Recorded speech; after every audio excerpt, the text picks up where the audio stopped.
Big Boss Malayalam season 7 live അപ്ഡേഷനിലേക്ക് നമുക്ക് പോകാം. അതിന് വേണ്ടി ചാനലും സബ്സ്ക്രൈബ് ചെയ്യുക, ഷെയർ ചെയ്യുക, ലൈക്ക് ചെയ്യുക, ബെൽബട്ടനും കൂടി അമർത്തിക്കൊള്ളൂ കേട്ടോ. ഓക്കെ, അപ്പോൾ ഇവരുടെ ഒരു ടാസ്ക് നടന്നുകൊണ്ടിരിക്കുന്നുണ്ട്. പണക്കാറ്റ് എന്ന് പറഞ്ഞിട്ടൊരു ടാസ്ക്കാണ്. അപ്പോൾ ഈ ടാസ്കിൽ ടാസ്കിലധികം ഇവർക്ക് പോയിന്റുകളൊന്നും ലഭിച്ചിട്ടില്ല. ആകെ 3 പേർക്ക് മാത്രമേ ലഭിച്ചിട്ടുള്ളൂ.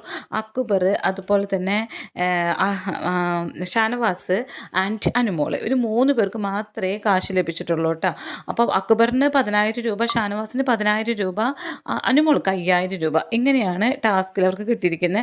അപ്പോൾ ഈ സമയത്ത് നമ്മുടെ ആദിലയും അതുപോലെ അനുമോളും ഭയങ്കര ഉടക്കലാണല്ലോ. അപ്പോൾ ഇവർ ഉടക്കി നിൽക്കുന്ന സമയമായതുകൊണ്ട് ആദിൽ ഇടയ്ക്കിടയ്ക്ക് വന്ന് അനുമോളടുത്ത് വന്നിരിക്കാൻ നോക്കുന്നുണ്ട്. ടാസ്ക് ലെറ്റർ വായിക്കുമ്പോൾ അടുത്ത് വന്നിരിക്കാൻ നോക്കട്ടെ. അനുമോൾ മൈൻഡ് ചെയ്യുന്നില്ല. അനുമോൾ അവിടെ നിന്ന് എണീറ്റ് അനീഷേട്ടൻ്റെ അടുത്ത് പോയിരിക്കുന്നുണ്ട്. അങ്ങനെ അനുമോൾ പോകുന്ന സ്ഥലത്തേക്കൊക്കെ ആദില വന്നിട്ട് മിണ്ടാൻ നോക്കുന്നുണ്ട്. അങ്ങനെ ടാസ്കിൽ വിജയിച്ച് കഴിഞ്ഞപ്പോൾ അനുമോൾക്ക് ഒരു കൺഗ്രാജുലേഷൻ കൊടുക്കാൻ വേണ്ടിയിട്ട് ആദില അടുത്തേക്ക് വരുന്നുണ്ട്.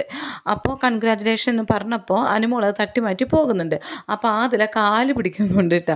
കാല് പിടിച്ചിട്ട് അതായത് നീ ഇങ്ങനെ എന്നോട് പെരുമാറുന്നേ ചോദിക്കുന്നുണ്ട്. അപ്പോൾ അനുമോൾ പറയുന്നുണ്ട്, എനിക്ക് മനസ്സിലായി, നിങ്ങളുടെ എല്ലാവരും മനസ്സെനിക്ക് മനസ്സിലായി, എന്നെക്കൊണ്ടുള്ള ആവശ്യം നിങ്ങൾക്ക് എന്താ പറയുക, നിങ്ങളുടെ മനസ്സിലിരിപ്പൊക്കെ എനിക്കറിയാം, എന്നെക്കൊണ്ടുള്ള ആവശ്യമൊക്കെ കഴിഞ്ഞല്ലോ എന്നുള്ള ലെവലിൽ അനുമോൾ സംസാരിക്കുന്നുണ്ട്. എന്നിട്ട് അനുമോൾ അവിടുന്ന് എന്നോടൊന്നും പറയാൻ വരണ്ട, നീ പോയേ എന്നും പറഞ്ഞിട്ട് അവിടുന്ന് പോകുന്നുണ്ട്. പോയിട്ട് നേരെ ബാത്റൂമിലേക്ക് പോകുന്നുണ്ട്. അപ്പോൾ നേരെ ആദില പിന്നാലെ വന്നിട്ട് പറയുന്നുണ്ട്, നീ മഹാഭീരുവാണ്, എന്തെങ്കിലും പ്രശ്നം ഉണ്ടായിക്കഴിഞ്ഞാൽ അത് സോൾവ് ചെയ്യാൻ നോക്കാതെ ബാത്റൂമിൽ കയറി ഒളിക്കുകയാണല്ലോ നീ, എല്ലാ പ്രശ്നത്തിലും ഇത് തന്നെയാണ്, അവിടെ നിന്ന് ഓടാനേ നീ നോക്കുള്ളൂ, നിൻ്റെ ആ പ്രവൃത്തി ഒട്ടും നന്നല്ല എന്നൊക്കെ പറഞ്ഞാൽ അതിലെങ്ങനെ കുറ്റപ്പെടുത്തിക്കൊണ്ട് ബാത്റൂമിൻ്റെ പുറത്ത് നിൽക്കുന്നുണ്ട്.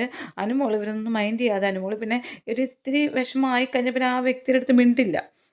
ഒരു നാട്ടിൻപുറത്തുകാരിയുടെ ഒരു സ്വഭാവമാണ് അനുമോൾക്ക്. പിന്നെ ആ വ്യക്തിയായിട്ട് തീരെ സമ്പർക്കമൊന്നുമില്ല. അപ്പോൾ അതിലായിട്ട് തീരെ ഇഷ്ടമില്ലാതെ നടക്കുന്നത്. ഇനിയിപ്പോൾ നാളെ അവർ തമ്മിൽ നല്ല സ്നേഹത്തിലാവട്ടെ. ഇന്ന് മാത്രമേ ഉള്ളൂ ഇങ്ങനൊരു പ്രശ്നം.